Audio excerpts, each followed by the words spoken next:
Good morning. Today is Tuesday, Vov Ir Tavshinayin Daled. We are in Teres Menachem Sefer Mamar Tavshin Daled Tavshin Yud Beis. We're in the Mamar of Kimei Tzeischo Meretz Mitzrayim Achon Shal Pesach Tavshin Yud Beis, and we are up to page Reish Ayin Aleph, chapter 11. Briefly, the Rebbe explained that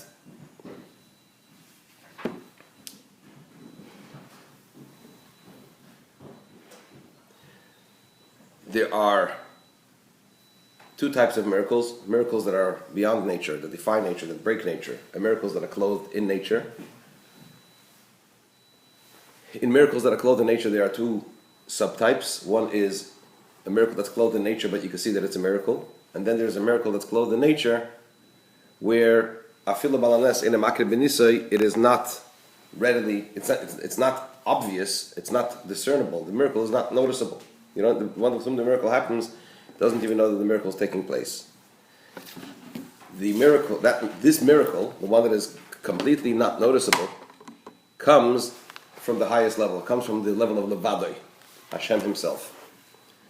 That's why by Yetzias Mitzrayim, Hashem said, "Ani ubeis dini." It's I and my Bezdin that came to make the miracles and to make judgments on Mitzrayim. And l'osid lava, in the time to come, it'll be Hashem Himself. That is the idea of Ar'enu Niflos, that when Mashiach comes, in the time to come, those miracles which nowadays are not obvious, are not noticeable, we are not aware of, because they come from such a high place, then they will be Ar'enu Niflos. We will see them. Why?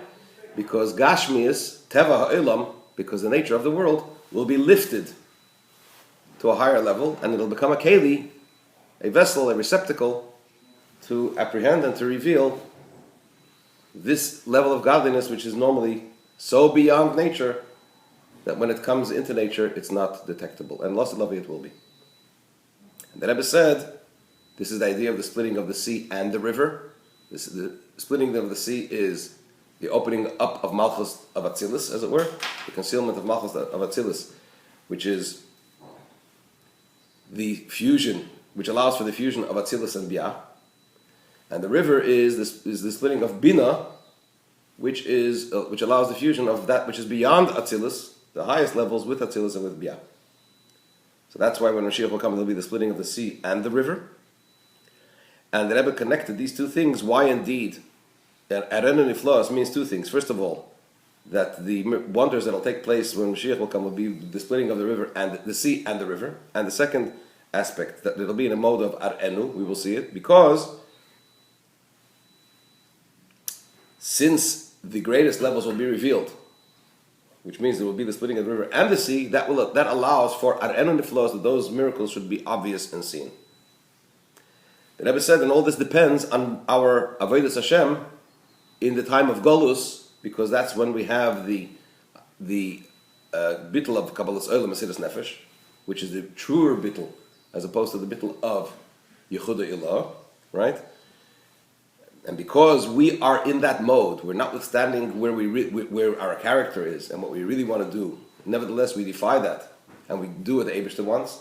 That heralds and it brings about the revelation of those levels that are usually beyond revelation, to be revealed and manifest and seen when Mashiach comes. So in other words, we work with ourselves and by definition cause that to happen in the world. Yes? When Mashiach comes, is nature going to be expanded or enhanced by Hashem so that it's a bigger receptacle to be able to reveal more? Or is it already like that? It's just a question of allowing, splitting the rivers and letting more in to nature. Is nature already capable of displaying? The process of allowing nature to reveal those levels which are usually not revealed takes place during Golus. That's what we're accomplishing. We are working with nature. The Rebbe is going to explain it now in Yud Aleph. He's going to touch on that. Let's see what the Rebbe says. V'yeshleimar, chapter 11, page Reish Ayin Aleph at the bottom. V'yeshleimar, we could say, the Zeu Shakos of Meisif, this is also that which the Pasuk adds, La'achrei she'emer v'henif yad al nar gemer, after the verse says that he will lift his hand on the river, The verse continues, "V'hidrich ban olim," he'll lead us, he'll lead them, or he will lead ban olim with shoes. What does that mean? Why? What's the emphasis? He will lead them with shoes. In other words, they will be able to walk with shoes on the dry land. So the Rebbe explains. Top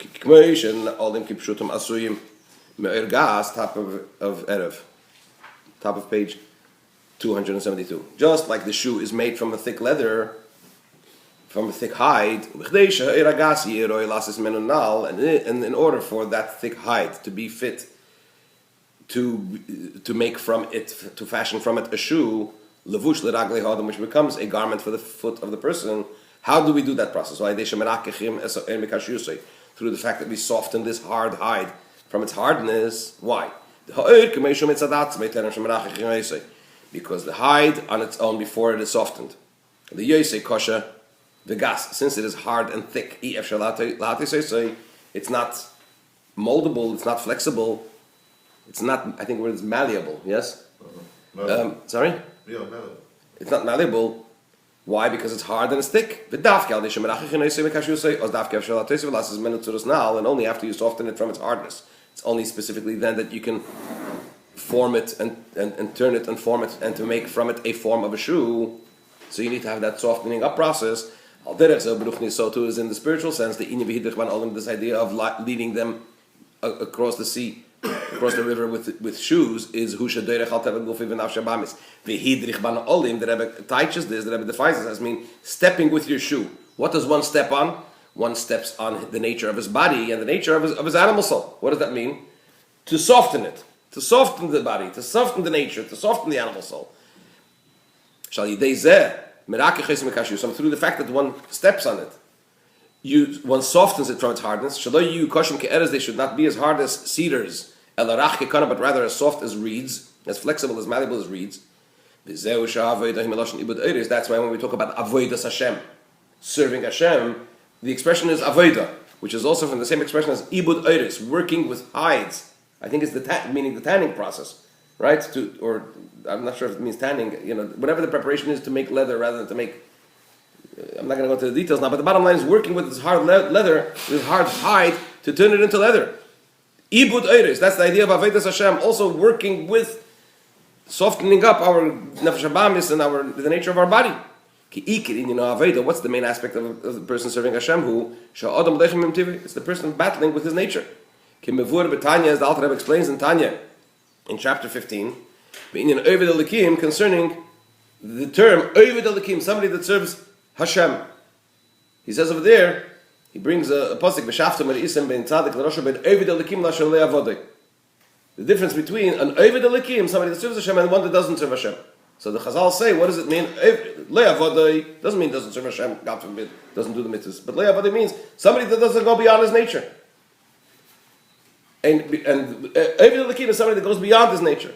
He says one that is not Oved Elikim. If somebody is used to revising his learning 100 times, but that's his usual way of doing things, he's not called an Oved Elikim. He's called le'avodai. The one that does not serve. Why? Because he doesn't work with his nature. He's not overpowering his nature. He's not breaking his nature. Oved Elikim means if you that one extra time that you go beyond, as it were, you go the extra mile, that turns you into an Oved Elikim. That's what Alter Rebbe says over the Chazal saying that for the liver, the people that the chamorim, the people that the old taxi drivers, as it were. Yeah. So for X amount of parsos or miles, they charge so much. One extra one, the price goes up immeasurably. Why? Because it's beyond the usual. So that turns you into an Oved Elikim. Through the fact that one works with oneself, like the ibud oiris, like working with the hides, na'aseh zichuch, one becomes refined.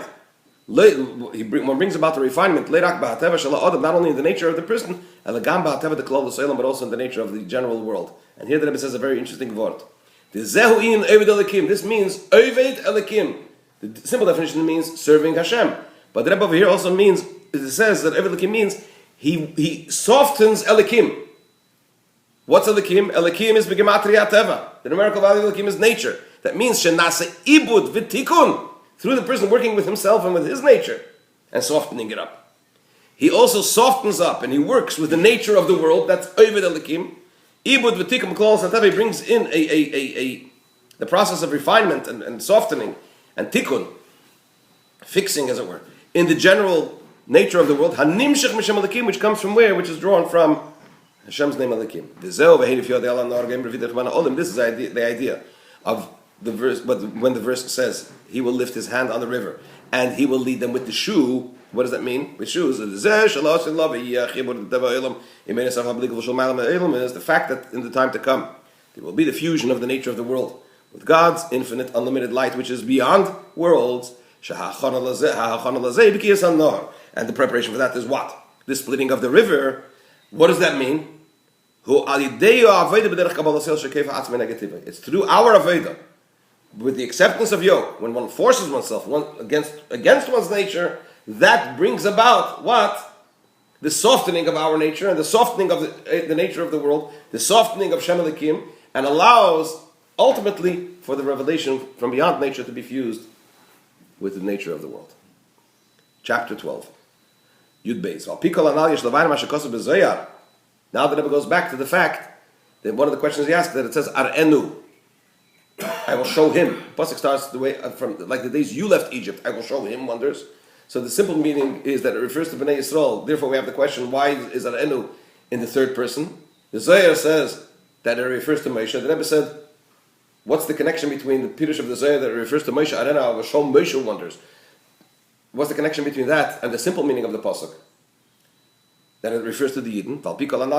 According to all the above, we can explain that which is written in the Zohar, the Ar'enu niflois lashon nistar, that I will show him the wonders. In the third person, Koyal Moshe refers to Moshe. Why Moshe? The redemption from Egypt took place through whom? Through Moshe.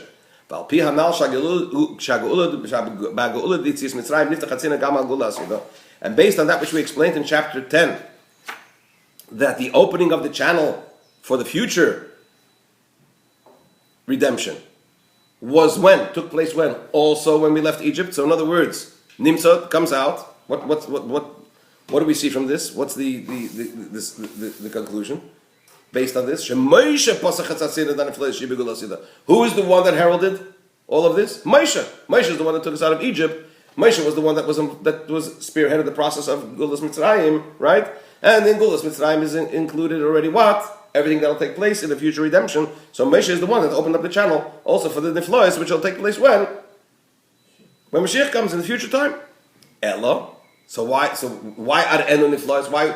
So then why is it necessary to show him the wonders when Mashiach will come if he was the one that heralded? But what did the Rebbe say? All those things that will be in the future time were heralded at the redemption of Egypt. But they were concealed, including concerning whom? Including concerning Moshe. But nevertheless, even though he heralded it, it was in a concealed manner, even so, insofar as Moshe is concerned. This is the meaning that just like the days when you left Egypt, I will show him wonders, and in the time to come, it will be revealed to Moshe the wonders that he opened up and heralded when we left Egypt. Gam yesh leimer, the Rebbe says another pshat, an additional pshat. Good morning. So until now, what was the explanation? That Hashem will show it to Moshe, because even though he's the one that heralded it, Hashem will reveal it to him in the time to come. Here the Rebbe says that it refers to the Moshe that's in each and every Yid. And listen carefully. The fact that the Ar'enu Niflois, I will show him wonders in the third person, is a reference to Moshe, this is a lesson, this is an instruction, this is a directive to each and every Jew. In order to merit the seeing of the wonders, to see those wonders that will be in the time to come, as the Rebbe explained so profoundly in the whole Maimed, that to see the greatest revelations that come from the very essence of Hashem, which comes through what? Through our Aveda, our serving Hashem in the time of Golus with Kabbalas Olam, Mesiras Nefesh, right? Acceptance of yoke and total dedication. How do we bring that about? That is by us revealing the aspect of Moshe that each and every one of us contains. But the Rebbe says now, but what do we say? What's the bittul of Moshe? The nullification of Moshe is what? Yichud Ilah.